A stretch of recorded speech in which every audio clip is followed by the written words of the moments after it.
How to switch accounts on Instagram. Hello everyone, this is Sabrina here to help you today. So without any further ado, let's get right into the video.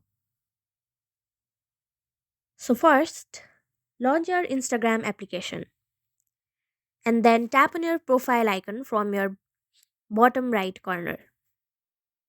Now, you will see your username on your top left. You will also see a bottom faced arrow over there.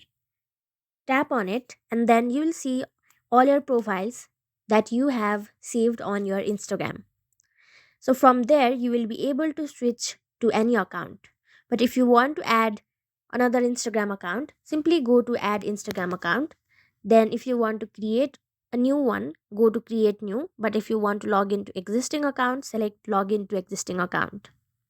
Now enter your login credentials and select sorry click on login and done.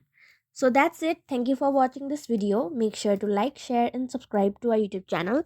If you got any question, comment them down and I'll get you in the next one.